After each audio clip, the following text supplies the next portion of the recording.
Live on YouTube. Good evening and welcome back to the One Celtic Fans View this evening. I thought we'd jump on the live and talk about the fact that the way that Scottish football is and is the way that Scottish football is really what's holding us back as a club. And the tribal dominance of Scottish football. It is the tribal dominance of Scottish football that is really the big issue. I just need to change something. Give me 2 seconds. Because I've put up the wrong one. Where is it? I'll put this one up from last night because that was the team from last night. And I'll sort that out later. But yeah, the dominance of Scottish football and Celtic is a lot that the boards are happy with. The boards are more than happy with just being dominant in Scottish football and turning up to Europe and just collecting the cash. Let's be perfectly honest.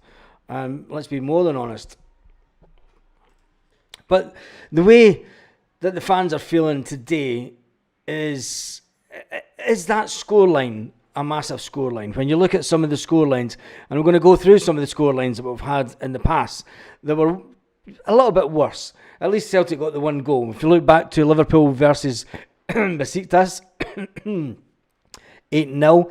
Real Madrid versus Malmo in 2015, that was an 8-0. Bayern Munich against GNK Dynamo this year, it was a 9-2 game. Juventus 2003 beat Olympiacos 7-0. Arsenal beat Sparta Prague 2007 7-0. Marseille won a game 7-0.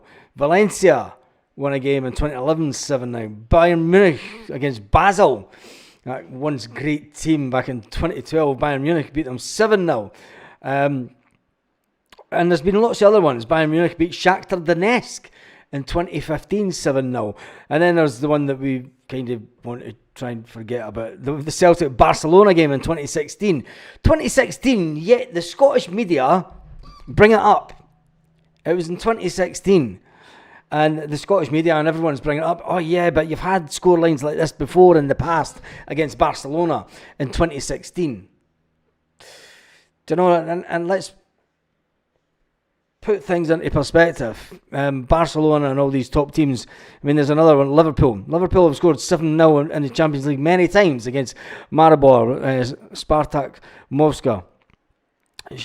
Manchester City have done it in 2019, 7-0 against Schalke. So it's not an irregular type of scoreline, to say the least. It is bad from a Celtic point of view. The performance was terrible. Let's not deny that. I've never seen so many Celtic players with their looking like rabbits caught in the headlights. When you look at the wage bill at Celtic, Celtic's wage bill is 60.8 million. 60.8 million. And you all know what happens when you pay more money for better players is you get better performances. And there's an article that I read earlier today going on about that. Look, when Celtic played St Johnstone and scored by that massive scoreline, Celtic had 24 times more the wage bill than St Johnstone, I think St Johnstone's wage bill is only 4.5 million. So it's putting it into perspective. But is the domination of Scottish football been bad for us? And is that humiliation from Dortmund fans and Dortmund saying, we expected better from Celtic? It was another hard night for Celtic fans, providing the latest snapshot when you look at it and you look at a Scottish football sense. There's many teams going to Europe every single year, and they have one game in July. One morning in July, I was walking through Tipperary. They were only walking through Tipperary, but they were walking into European qualifiers. And they have their wee jaunt and their wee summer holiday, and then that's it. They're put out, and it's left to Celtic or that other mob across the city. Aberdeen a few years ago had a good run in Europe, but the fact that, just look at Scotland. This is with Stevie Clarke. The miserable run that he's been on. And is Scottish football in a good place? Celtic have dominated it for so long. Liam Scales has come into Celtic, and a few years ago he was getting punted out to Aberdeen. The situation that Celtic find themselves in today is we need a stiffer challenge. We need a harder challenge in the league. We need to get, and I've been banging on this before. I know Michael Ross is saying it's down to Rodgers' tactics, like Ange Ball, fanciful and unrealistic. It is. But where do we go from here, Michael? How do you go? I mean, you could, is a change of manager the way to go? Is we've tried European type managers. We brought in Ronnie Dylan, and that was a complete no-go for Europe. When it doesn't matter, I don't think it matters when it comes to tactics, because when you look at the players that we're playing on a weekly basis, and I said it in this morning's video, Dortmund did to us what we do to teams on a weekly basis. We push them that far back that they're sitting on their own box, and when they try and play out for the back, it makes mistakes and we jump on it. It was like watching Celtic in different colours, and the Celtic players were imposters, and that's what it was like. I think that's fair to say, that it was like watching a team of imposters on Celtic tops, and you would have thought that the Celtic players had the Dortmund tops on. It was that role reversal situation. Where was Engels last night? I don't want to just start blaming individual players, because as a collective we were bad. I've never seen. I mean, if you want to talk about Engels, what the fuck was the best player of the team, Dyson Maeda, doing giving the ball away on the edge of the box? So you don't start picking on individual players, because as a collective they were wrong. Right? As a collective they were all bad. Callum McGregor was bad. Dyson Maeda was bad. You know, Nico Kuhn didn't turn up. Massive game for him. He just didn't get the opportunities. And you know, don't pick out where was Engels. And that's just crazy. And as far as I'm concerned, I don't think that we should be picking on individual players, because it doesn't do them any good. And it doesn't do us any good, because it just makes us bring in a bit of negative thought. And what we need to be doing at this moment is being pragmatic about it and looking at how can Celtic realistically change anything within the club so that results like that don't happen again. Now, is it bringing in a Jose Mourinho type manager? Do you know, would he be able to make Celtic more defensive in Europe and harder to beat? We went down the foreign coach route with Ange Postecoglou, and that was just a shambles in Europe also. I'm all for managers having their own style of play, but Brendan Rodgers will be ultimately, people will look back in January and they'll look at the campaign. Now, after the first game in Europe, everyone was praising Brendan Rodgers and the tactics, and everything was rosy in the garden. We were winning games comfortably at home. We played a team in the Champions League that wasn't the top level team, and we always knew that the big test of where this team are actually at would come last night, and ultimately that's what happened last night. We found out exactly how far this team are in their progress, and people will say, but you spent a shitload of money. Well, a shitload of money to us is not a shitload of money to the majority of teams in the Champions League and looking around about. And there's a lot of worse teams. There's a lot better financed teams, should I say, in the Champions League, currently sitting in a worse position than Celtic. That's UEFA I'm looking for.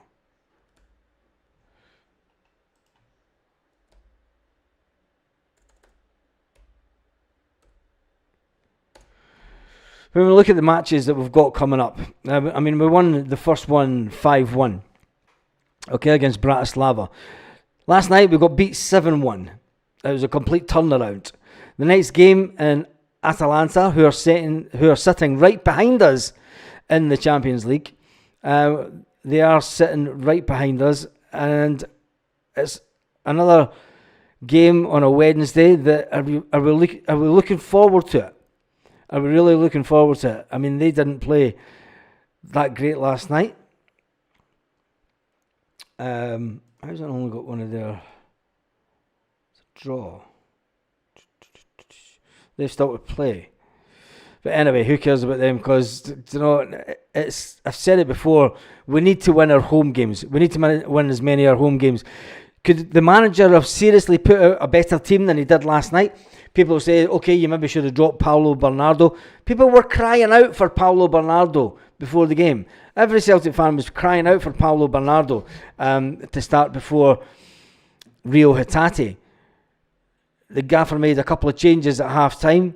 He dropped Greg Taylor and he brings in young Alex Valle. And it saved us a little bit, but by then the damage was done and the mood of the players was just gone. Let's jump in and see what some of you are saying in the comment section. Kaz says, hail, hail. Baz Paul Baird says, hail, hail. Tom Max in the house. Hoopy Doggy Dog says, Daz's performance was dismal from top to bottom. Yeah. Oh my goodness.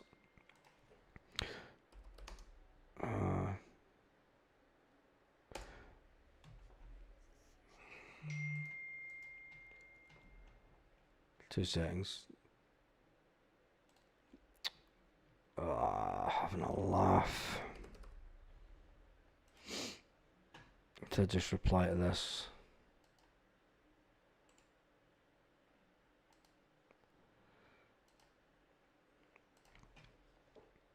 Flight's delayed. That's all I need.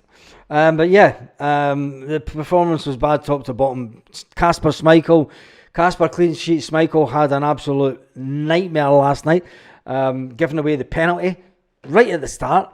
You're thinking, come on, of all the players, you're thinking he's going to have a good game, and he didn't have he made some good saves. You know, if it wasn't for Kasper Schmeichel, with another keeper, I mean, could you imagine if Scott Bain, let's put this into perspective, could you imagine if Scott Bain was in goals last night? Just think about that. Could you imagine if Scott Bain was in goals last night? Mr. Quinn says, hail, hail to Chilpel, hail, hail Paul Baird. Michael Ross says he's still angry and pissed off. And we all are. Lanky says, Scales and Valle put in a shift last night. They shut up a few of our fans. Good evening all, says Lanky. I did say that the little kid for Barcelona was going to be a player, and folk were like, shut up, he couldn't even get into the first team, and you're not getting paid 24 grand a week at Barcelona if you're a crap player. Did you lose the lucky pants? I think we all lost our lucky pants. Sophie Van Schuy says, to hear Brendan Rodgers saying he's going to continue to play the same way playing is frightening. It's frightening. I think what he means by I can't condone that, to be honest. And I can't even. I said before the game, if Brendan pulls the front 2 wingers into midfield to make a flat back 5, I'd be happy with that, to try and nullify the defence, and he didn't. And we were ripped open. The spaces in midfield were terrible. I mean, the spaces that they had in midfield were unforgivable. Trying to play 3 against them and the players holding their formation, we should have changed it. And I thought we'd have changed it right at the beginning, but we didn't. And that's devastating, to be honest. Absolutely devastating. Never felt so deflated about a result last night. We went in with so much optimism. 7-1 shows the levels. It's not always saying that we need to win our home games, but a severe pumping like last night, we need to stop. And it does need to stop, but when we're a small club in Europe, and we can pretend that we're a big club, I can go in and look at the stats of any club around Europe, and ultimately, when you look at the amount of views that other clubs get on social media, that's when you know the interest of a club. People can talk about fan bases, and we can say, yeah, there's Celtic fans all over the world, which there are. But that fan base is not as big as some other fan bases, whether you like it or not. That's a hard one to chew, but it's a hard fact. When you look at the numbers of the likes of a Man United, and even Leeds, when you look at the numbers, I mean, Leeds sold more merchandise than Celtic last year. When you look at numbers of video views that teams get on YouTube and you see the disparity, the total, I mean, I put a post up in the community tab. Dortmund get around about 7 million views a month just on YouTube, just on their YouTube channel. It's where Celtic are lucky if they hit 2 million. It's a good month if Celtic hit 2 million, a really good month, because some months I've seen Celtic only hitting 1 million views, just over 1 million views. And that just shows you that Scottish football's in a bad place. And it is in a bad place. And you can bum it up all you want and say, we're fucking champions, whoopee! We're fucking won 12 out of 13 fucking leagues or whatever. And as long as we beat Rangers and win the league, and you're starting to sound like Peter Lawwell. That's kind of nonsense that Peter Lawwell's been pumping out for years. And a certain amount of the fans have been brainwashed into thinking that that's enough. That's enough. And it's not anymore. It's not.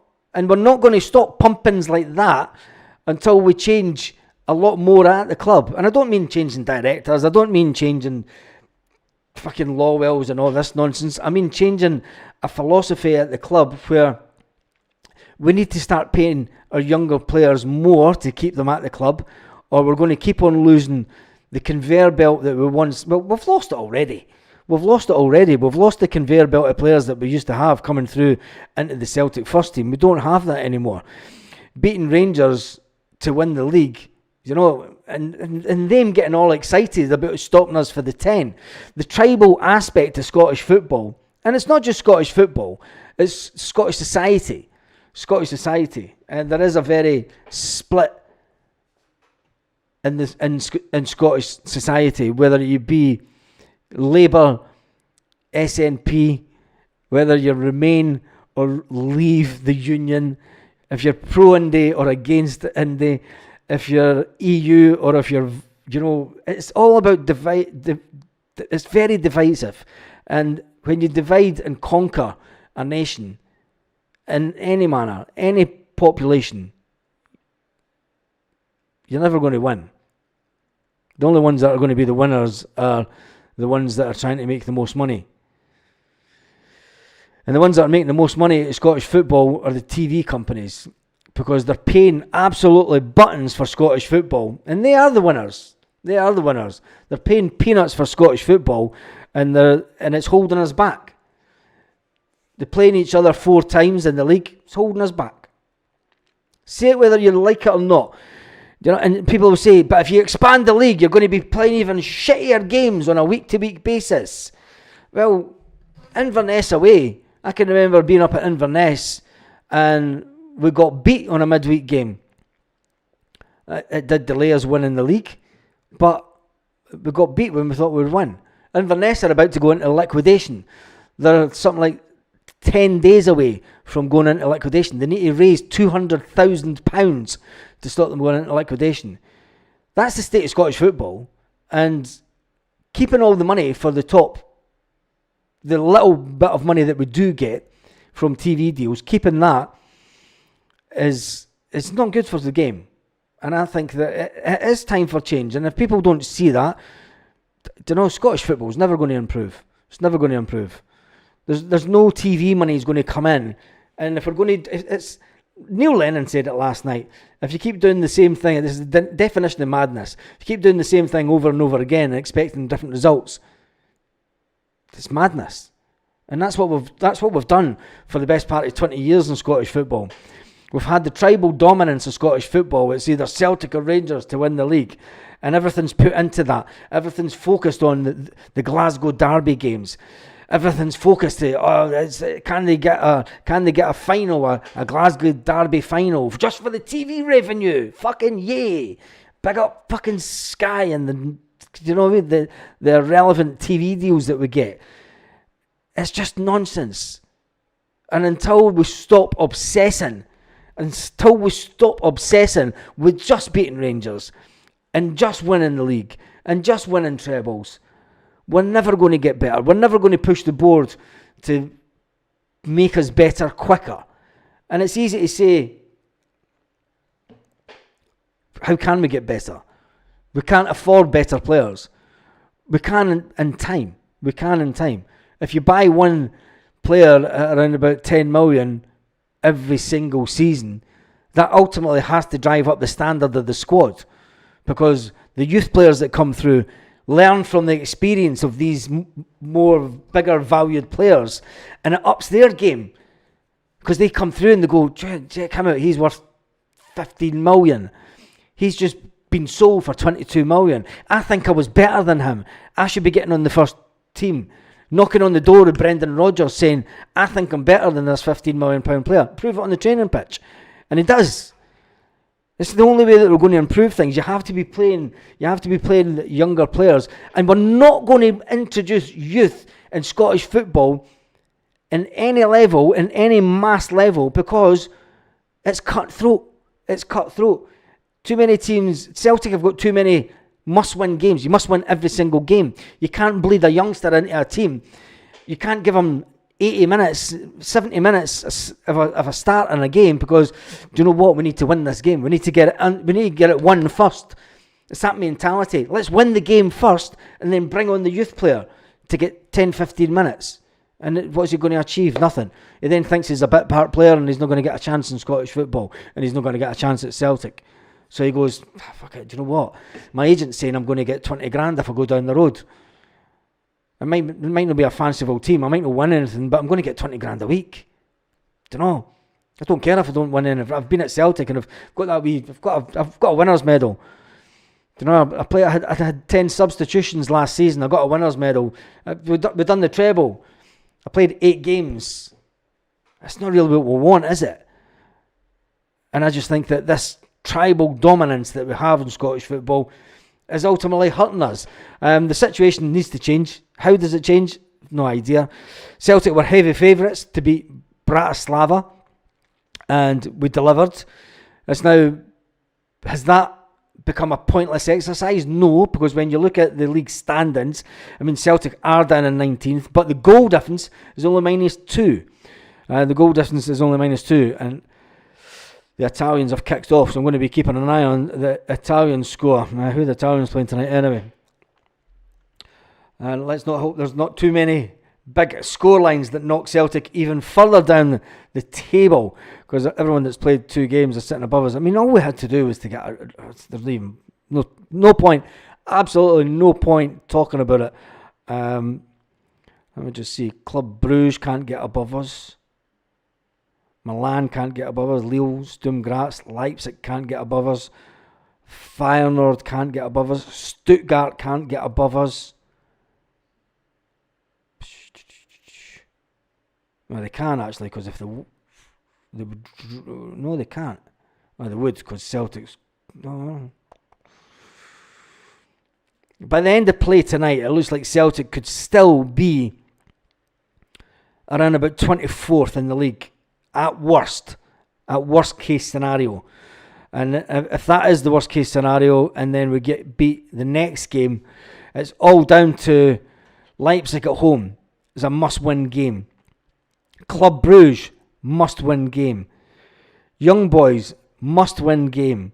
But the good thing about it is Leipzig, when you look at Leipzig in the league, they're in 27th. They're sitting on -1 goal difference. But they've only got 2 goals for. Could just break your heart. Anyway, Scottish football and the achievement that Celtic have had over the years has been widely accepted as the norm for the modern day fan. But Celtic are miles adrift of teams when it comes to Europe. And I honestly don't know where Celtic can go for here. I'm not sure where they can go. I know that we can all say it's the manager, but is it the manager? Because we've had different managers and we've had similar results. We've had 3 different managers that's given us terrible score lines like this. Anyway, let's jump back into the comment section before we finish the video off, because I'm only staying on for the half an hour just now. Jim says, evening Baz and evening all. The score is a sore one to take, but did we expect anything from Dortmund? 3 points from 2 games. is fine as far as he's concerned. It is, to be honest. The SFA, Scottish Freemasons Association, is a big part of the problem in youth development and football. Yes, it is. Our judges on Europe says Michael Milson QC. I agree with golf we have against Rangers. Us in the Champions League is a bridge too far. Europa or Conference League is our level, says Jamie Brown. In Europa or the Conference League is our level, but with that we then get into the realms of Celtic need to sell a player for 25 million every year, every single season, which means that we need to then start bringing in players more regular, and we have to have a big pool of players that are going to replace these players. And having such a big turnover of staff is not what gives you European success. It's not what gives you European success. Bringing the players from within helps you in Europe because it builds that squad mentality. We've had the majority of this squad together now for 3 years, and I think that's why we're so successful in Scottish football. Tamak says he woke up this morning, first thing I thought about was, oh my God, 7-1. My carry out for last night was still in the fridge. Completely forgot it was my birthday today. Oh, Tamak, happy birthday. I think. We still win our 3 home games and beat Zagreb away. We could still win our 3 home games and win Zagreb away. Exactly. And if we do that, that's a highly successful Champions League season, as far as I'm concerned. That would be a fantastic Champions League. Do you know, getting beat by a team that was in the final last year, what were we really expecting? Maybe not a tanking like that, but maybe a 3-1 or something. But we've completely just... Anyway, it is what it is. Jeffrey says, picked my country tickets up today. Felt like ripping them up. I was gutted last night. Jeffrey, if you're going up to Ross County, you'll have a fantastic time. That bus drive up there in the morning, we swally up on the bus, dodge the coppers, just as you get out the back of Perth. Free road, right up the way. Anyway, yeah. Ross County is always a good game. Get into that pub at the train station before you go into the ground, and it's all fine. Alan Stewart says, is your mentality more interesting in Palestine than beating other side of the city? Modernising your club needs a whole setup of Scottish football changed. We aren't producing talent anymore. Is your mentality more interested in Palestine? I don't think so, Alan. When you look at it on the pitch, you could say that St Johnstone's mentality is no turning up with fans. I mean, where's the St Johnstone fans these days? Don't turn up for games at all. And then St Johnstone reduced allocation because Celtic have got too big an allocation. So did he come on here and talk about the mentality of Celtic fans when we're talking about clubs? You know, where is the mentality of Scottish football fans with empty stadiums? Tell me that in your comments. Do you know, Celtic fans back the team. St Johnstone fans sit at home. There's the difference. If St Johnstone were to fill their stadium with 3/4 of St Johnstone fans and make it a hard place for teams to come and go, and if St Johnstone was to fill their stadium every week, week in, week out, they wouldn't be in the predicament that they're in. And they wouldn't be, you know, they would maybe be up there fighting for it. But St Johnstone can't fill their stadium week in, week out. They never do. Yet when they get to a cup final, oh my goodness, all of a sudden there's fucking 20,000 St Johnstone fans. Fuck off, mate, come on. You know that Scottish football shit, and just because you're a Tartan Army member, they're the biggest bunch of drunkards fucking going worldwide. Oh, they go along, it's for a piss up. Look at the state of the Scottish national team. That's shite. We're playing with a load of English geezers in the Scottish national team. At least Celtic get to pick other nationalities. You've got a bunch of English guys running about pretending to be Scottish, and you're supporting them. Oh, I love it. Rant time. Anyway, Arsenal went to Atlanta and respected them and defended for 90 minutes and got the draw. Brendan Rodgers said that he won't change another 5-0 thumping if we don't. You got to remember they won the Europa. And talking about Europa, I'm sure St Johnstone managed to get into it a couple of times and didn't get past the first game of the season. But it's horses for courses. You know, have a dig about Celtic fans and Palestine flags. It's all about perspective and that, innit? Hunting for last night, Rangers even beat them. When did Rangers beat them though? You know, and let's put it into perspective. It wasn't the Champions League.